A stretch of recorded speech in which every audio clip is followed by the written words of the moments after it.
하나님의 나라와 교회를 위해 아름답게 사용되어지게 허락하여 주시옵소서. 우리의 삶에 더 풍성함으로 주님 갚아 주시옵소서. 주님께 드리는 이 예물이 기쁨이 되길 소원하며 예수님의 이름으로 기도합니다.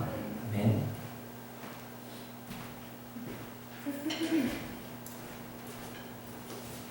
같이 성경 말씀 보도록 하겠습니다.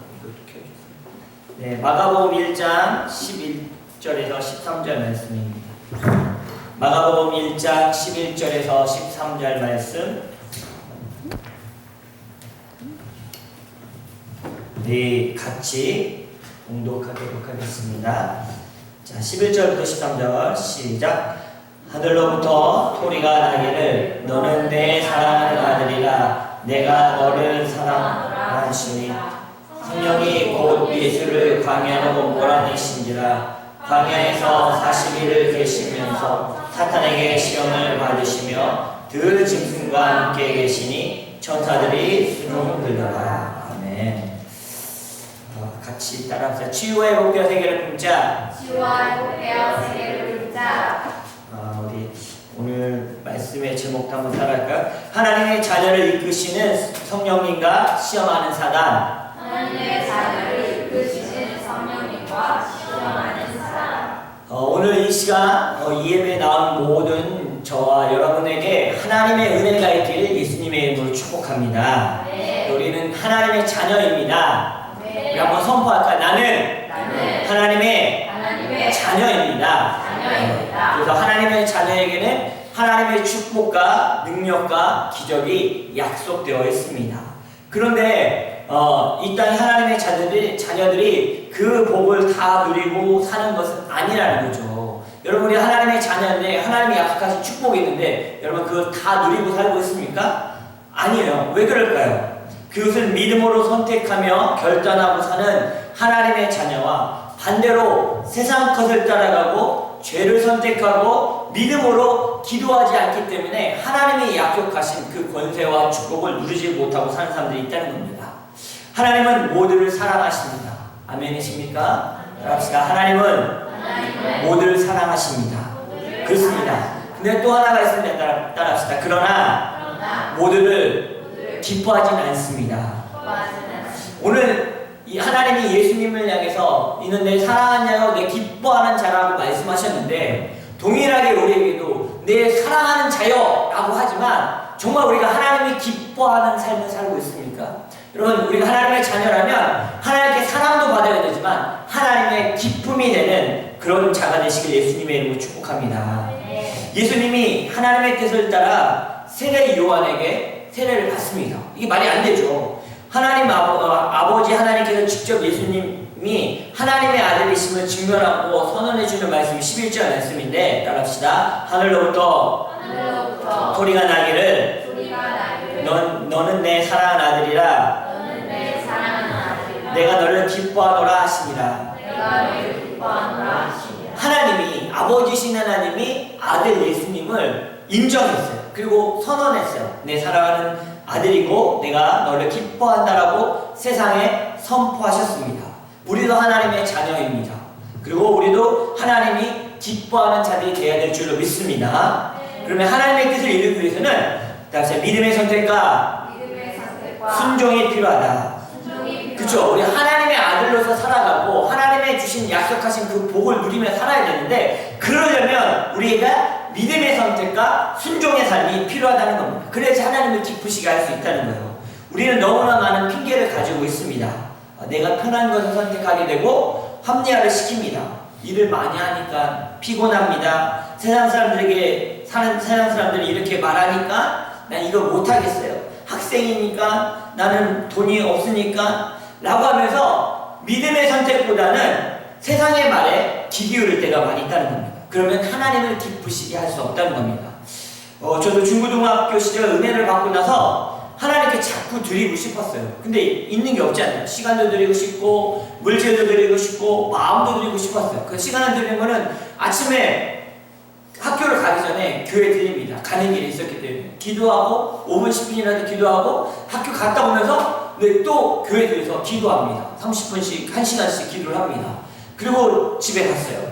근데 이제 물질도 드리고 싶잖아요. 헌금을 너무 하고 싶은데 중고등학교 시절 너무 가난했던 거예요. 근데 방법이 뭐였냐면 좀 일찍 일어나는 거예요. 일찍 일어나서 2번 버스를 타고 가야 했었는데 한 번 버스 타는 데까지 한 30분을 걸어가는 거예요. 그리고 승차권을 일주일 동안 모읍니다. 그리고 중고등부 예배가 토요일에 있었는데 그 승차권을 헌금을 했습니다. 왜? 하나님을 너무 사랑하니까. 하나님을 너무 드리고 싶은데 내가 가진 것이 없어요. 근데 내가 가진 것에서 할 수 있는 것이 그 승차권을 드리는 거더라고요. 그런데 하나님이 다 갚아주셨어요. 선교지에서도 갚아주셨고 이곳에서도 갚아주십니다. 좋은 차를 사게 하시고 그 승차권을 드렸잖아요. 하나님이 이 차의 문제를 다 해결해 주시더라고요. 사랑하는 성도 여러분, 하나님을 기쁘시게 해드리기 위해 우리의 선택과 믿음의 결단이 있길 예수님의 이름으로 축복합니다. 예배에 빠지지 않기로 결단해야 되고 기도하기로 결단해야 되고 말씀 묵상하기로 결단해야 됩니다. 목사다 보니까 그동안 알고 배우고 들었던 말씀이 많이 있습니다. 신앙 사상으로 그냥 가만히 있어도 뭐 기도하지 않고 많이 안 준비해도 그냥 성경책 딱 펴고 가르칠 수 있어요. 왜? 그동안 배우고 듣고 아는 것이 많으니까. 그런데 기도하지 않고 하나님의 교제가 일어나지 않고 말씀을 전하고 가르친다면 그 안에 생명력이 없다는 것을 깨닫게 됐습니다. 하나님과의 교제가 없는데 하나님의 말씀인데 그 말씀을 전하는데 기도하지 않고 하나님과의 이 교제가 없는 상태에서 전하게 되면 그것이 그냥 좋은 소리는 될 수 있지만 영혼을 변화시키는 생명력이 없다는 걸 깨달았습니다. 그래서 좀 더 하나님 앞에 무릎을 꿇려고 하려고 하고 하나님과의 교제 시간을 더 가지려고 합니다. 인간에게는 보이지 않는 것들이 보이는 것보다 더 중요한 것들이 많이 있습니다. 여러분, 감정, 느낌, 생각, 마음 이런 것들은 겉으로는 보이지 않습니다. 그런데 우리는 겉모습, 환경, 외모 이런 것들이 중요하게 보여요. 근데 그것이 중요하지 않다는 겁니다. 잘생기고 멋지고 옷을 잘 입는 사람을 만났는데 왠지 느낌이 안 좋고 싫은 경우 여러분 경험해 보셨습니까? 너무 잘생겼어요. 너무 예뻐요. 옷도 잘 입고 꾸민 것도 너무 화려한데 만났는데 그냥 느낌이 안 좋아요. 왜? 우리 안에는 영이 있기 때문에 영이 알아본다는 거죠. 정확히는 보이지 않지만 마음과 생각이 우리 안에 있고 그 안에 영이 있기 때문에 우리 성령님이 우리 안에 계시기 때문에 그걸 느끼게 한다는 거예요. 그래서 데살로니가전서 5장 23절 말씀을 한번 같이 읽을까요? 시작. 평강의 하나님이 친히 너희로 온전히 거룩하게 하시고 또 너희의 온 영과 혼과 몸이 우리 주 예수 그리스도 강림하실 때 흠없게 보존되기를 원하노라. 하나님이 원하시는 것은 우리의 영과 혼과 몸이 다 주 예수 강림하실 때 흠없게 보존되기를 원한다는 거예요. 우리 육체가 중요한 것 같지만 육체보다 우리의 마음이 중요하고 우리의 마음보다 더 중요한 영혼이 중요한데 이 세 가지가 하나가 주님 보시기에 아름답게 되기를 원한다는 거예요. 우리에게는 영이 있습니다. 예수 믿는 것은 바로 그 영이 하나님의 나라를 가기 위한 아닙니까? 그래서 우리 성경은 이렇게 말하고 있죠. 육을 위해 살지 말고 조금 크게 합시다. 육을 위해 살지 말고 영을 위해 살라. 다시 한번 우리가 멈춰서 생각해 봅시다. 우리 생각을 말씀에 비추어서 정리 한번 해보자고. 여러분 지금 영혼을 위해 살고 있습니까? 아니면 육체를 위해 살고 있습니까? 이거 중요한 질문이에요. 내가 지금 영혼을 위해 준비하고 있고 미래를 계획하고 있습니까? 아니면 내 육체를 위해서 미래를 계획하고 준비하고 있습니까? 로마서 8장 11절과 14절 말씀입니다.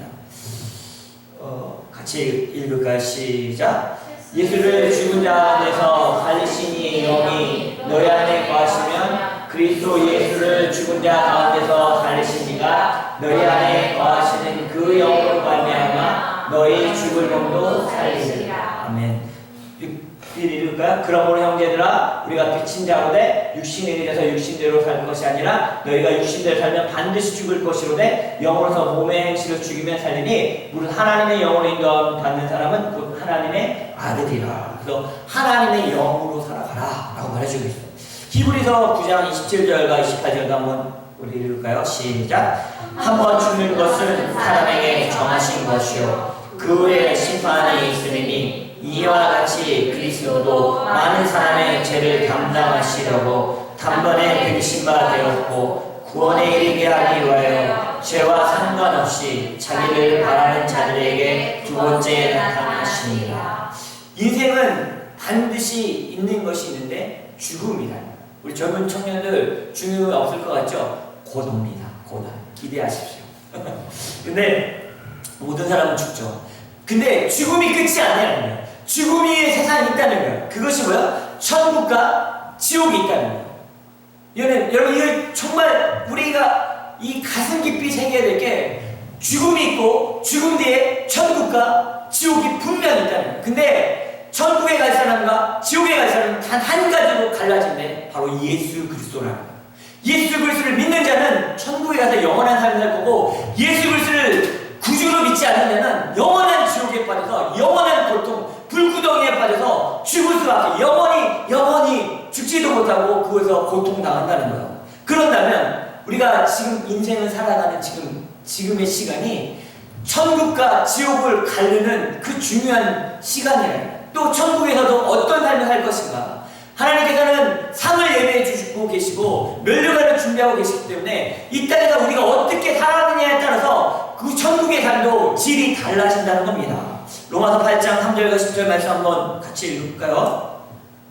시작. 율법이 육신으로 말미암아 연약하여 할 수 없는 그것을 하나님이 하시나니 그 죄로 말미암아 자기 아들을 죄 있는 육신의 모양으로 보내어 육신의 죄를 정하사 육신을 따르지 않고 그 영을 따라 행하는 우리에게 율법의 요구가 이루어지게 하려 하심이라. 육신의 일을 따르는 자는 육신의 일을, 영을 따르는 자는 영의 일을 생각하나니 육신의 생각은 사망이요 영의 생각은 생명과 평안이라.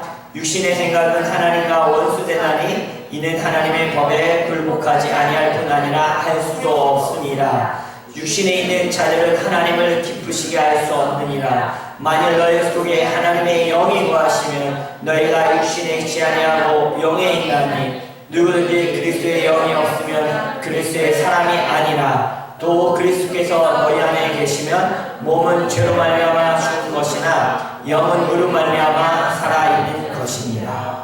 왜 자꾸 이렇게 말씀을 읽는지 아십니까? 여러분, 우리에게 하나님의 말씀으로 세상을 창조하시지 않았습니까? 그래서 하나님의 이 말씀의 능력이 있어요. 그냥 우리가 이 말씀을 선언하고 읽고 선포할 때 그 말씀이 우리 삶에 역사하고 우리 영 안에 놀라운 영적인 힘을 주고 기적이 일어나는 그 능력이 우리 안에 생긴다는 거예요. 그래서 우리가 세상의 말, 어떤 말 하는 것보다 하나님의 말씀 읽고 묵상하고 또 우리 소리내서 이렇게 선포할 때 그 말씀의 능력이 나타난다는 거예요. 그래서 오늘도 제가 이렇게 전하는 이 말보다 더 중요한 것은 하나님의 말씀을 읽고 선언하는 거예요. 여러분, 우리가 오늘 읽었던 이 말씀에서 주는 내용은 무엇입니까? 영을 위해 살라는 거예요. 육신을 따라 살지 말라는 거예요. 이게 너무너무 중요한 겁니다. 우리는 하나님의 자녀라는 이 정체성을 회복한 자로서 하나님의 자녀로서 육신을 따라 사는 것이 아니라 영혼을 위해 살아가야 될 줄로 믿습니다. 오늘 왜 이렇게 모였습니까? 왜 예배합니까? 하나님은 영이시니 예배한 자가 영과 신령으로 예배하라고 했잖아요. 지금 이거를 영으로 예배하는 시간 아닙니까? 하나님과 만나는 시간이고 하나님과 교제하는 시간이니까 이 시간이 우리가 육으로 사는 시간이 아니라 영으로 살기 위해서 모여서 하나님을 예배하는 시간 아닙니까? 잘하셨습니다. 우리 영으로 살아가시길 예수님의 이름으로 축복합니다. 그런데 우리는 천국의 백성이 되길 원하고 승리하길 원하는데 이 괴롭히는 놈이 있어요.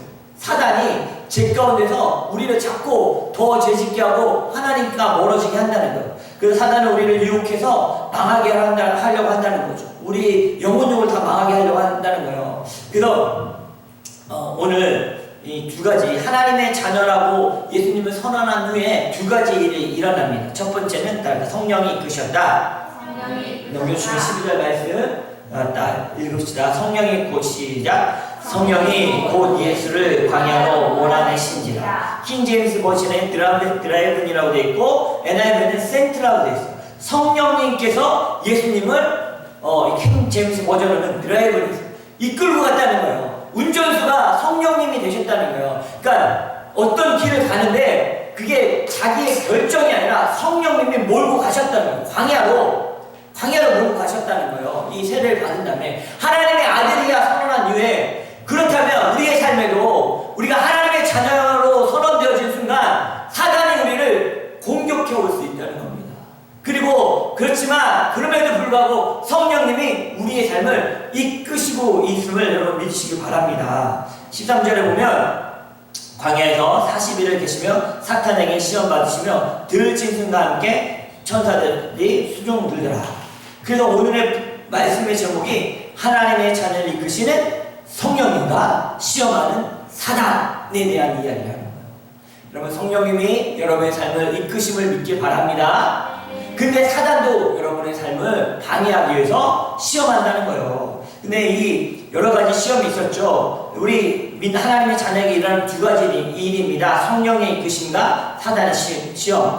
그 마태복음 4장 1절에 보면 예수님이 성령에게 이끌려 마귀에게 시험을 받으러 광야로 가셨다.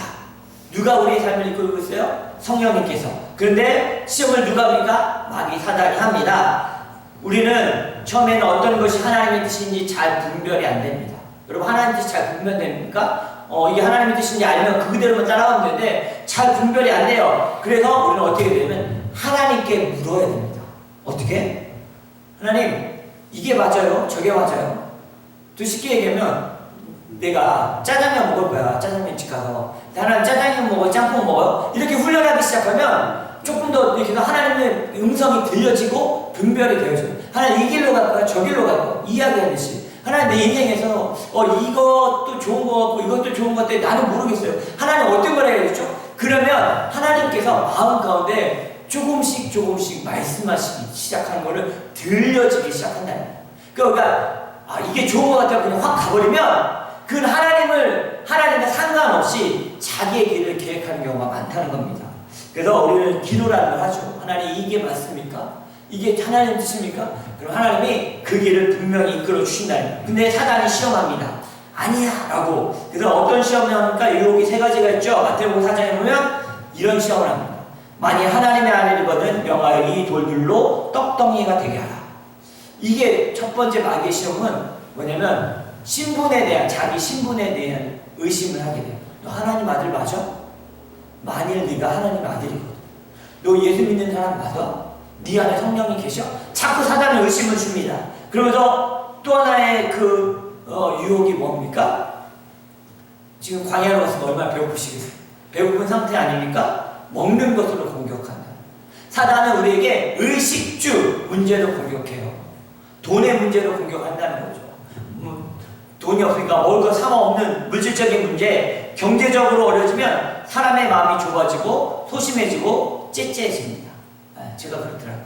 여기 가진 게 없고 카드가 이제 리밋이 딸랑딸랑하면 소심해지고, 누구 좀 밥 사주려고 해도 잘 못 사주고, 사람은 잘 안 만납니다. 왜? 돈이 없는데 만나면 또 해줘야 되는데. 네. 근데 사단이 잘 안다는 거죠. 그걸 유혹한다는 거죠. 네. 그렇게 케냐의 성사님이 전화를 왔어요. 그 딸들이 여기서 공부하고 이제 졸업하고 있는데 사모님이 오셨대요. 그래서 그러면 제가 만나야죠. 그럼 이제 약속을 합니다. 그런데 식당을 정하는데 이거 어떤 걸 먹어야지? 비싼 걸 먹어야 되나? 뭘 먹어야 되나? 고민합니다. 왜 그렇습니까? 이게 사단은 꼭 마음에 물질적인 걸 공격하게 되어 있어요. 그래요? 그래서 어떻게 예수님이 이기셨어요? 다 나중에 형편 나아지면 감당되지, 지금은 돈이 없잖아 라고 하지 않았어요. 뭐라고 합니까? 예수님이 사람이 떡으로만 살 것이 아니요 하나님의 말씀으로 살아갈 것이다. 저와 여러분이 하나님의 말씀으로 살아가는 사람들 아닙니까? 예. 먹는 거 돈으로 살아가는 게 아니라 하나님의 말씀으로 살아가고 있으면 여러분 고백하시길 바랍니다. 두 번째는 네가 만약 하나님 아니면 뛰어내려 하나님이 천사를 보내서 너를 어떻게 할 거야? 보호할 거야. 그러니까 예수님이 뭐라고 말씀하십니까? 너 주 너희 하나님을 시험하지 말라. 사탄아 물러가. 그러면 하나님은 내 도깨비 방망이가 아니라는 거죠. 땅 치면 필요할 때 돈도 주시고 땅 치면 은도 주시는 소원만 들어주는 분이 아니라는 거예요. 물론 하나님은 우리의 필요를 채워주시는 분이십니다. 그러나 내 욕심을 위해서가 아니라 하나님의 나라를 위해서 그렇게 사용되신다는 거죠. 사단은 우리를 시험하여 결국 하나님은 어떻게? 만약 그걸 떨어졌어, 다쳤어, 하나님을 원망하게 만든다는 거예요. 그래서 우리는 이런 고백을 해야 돼요. 기도했는데 안 들어주신 것도 응답이고 들어주신 것도 응답이고 하나님 그걸 통해서 하나님의 뜻을 이루어감을 고백해야 되고 그 어려움과 불평을 감사로 바꿀 수 있는 사람이 되어야 될 줄을 믿습니다. 세 번째는 사단이 이렇게 합니다. 나를 섬기면 이 온 천하를 다 주겠다. 예수님 뭐라고 말씀하십니까? 주 너희 하나님만 섬겨라. 그럼 사단은 그래요. 우리를 그렇게 유혹하고 넘어뜨리려고 합니다. 그러고 나서 우리 13절 말씀 한번 같이 한번 읽어볼까요? 13절 시작. 광야에서 40일을 계시면서 사탄에게 시험을 받으시며 들짐승과 함께 계시니 천사들이 수종들더라. 마태복음 4장 11절 말씀도 있는데 한번 읽어볼까요? 시작. 이에 마귀는 예수를 떠나고 천사들이 나와서 수종되니라. 보니까 예수님이 말씀으로 이 광야에서 사단의 시험을 이긴 다음에 일어난 일이에요. 킹제임스 버전에 보면 13절을 보면 미니스트리드라고 되어 있어요. 미니스트리는 뭐예요? 돌보다, 보살피다, 봉사하다는 뜻을 갖고 있잖아요. 그러니까 누군가에게 필요한 도움과 보살핌과 치료를 제공하는 것이 미니스트리예요. 그러니까 천사가 예수님을 미니스트리를 했다. 서브했다는 거예요. 도와드렸다는 거예요. 여러분, 성령님의 이끌림을 받고 믿음의 선택과 결단하는 자들은 결국 사탄의 유혹과 시험을 이기고 천사의 돌봄과 보호함을 받게 된다는 것을 우리 성경을 통해서 깨달아야 될 줄 믿습니다. 그래서 우리는 성령의 이끌림을 받고 믿음의 결단을 할 때 하나님의 도우심이 천사들을 보내서 우리를 분명하게 도와준다라고 성경은 말씀하고 있습니다. 여러분, 천사 보이십니까? 네, 안 보이죠. 그러나 분명히 존재. 여러분, 공기 보여요? 안 보여요. 그러나 존재하잖아요. 우리 영도 안 보이지만 있어요. 그 동일하게 천사도 분명히 있다는 거예요. 여러분 옆에 한번 보십시오. 수많은 천사들이 지금 같이 우리가 예배하고 있는 거 우리 눈에는 안 보이지만 영의 눈으로 보면 보이지 않습니까? 이 천사들이 우리가 믿음으로 결단하고 사단을 이기고 믿음 말씀으로 살아갔을 때 우리를 도와주고 보살피고 또 우리를 보호하고 있다고 성경은 말해주고 있습니다. 그럼 오늘 우리가 하나님의 자녀를 이끄시는 성령님께 우리의 운전대를 맡겨드리고 그분이 드라이브할 수 있도록 맡겨드릴 때 우리의 삶에 하나님의 은혜와 축복과 인도하심이 분명히 있음을 기억하는 저와 여러분 되시길 예수님의 이름으로 축복합니다. 우리 은혜로다 같이 한번 찬양합니다.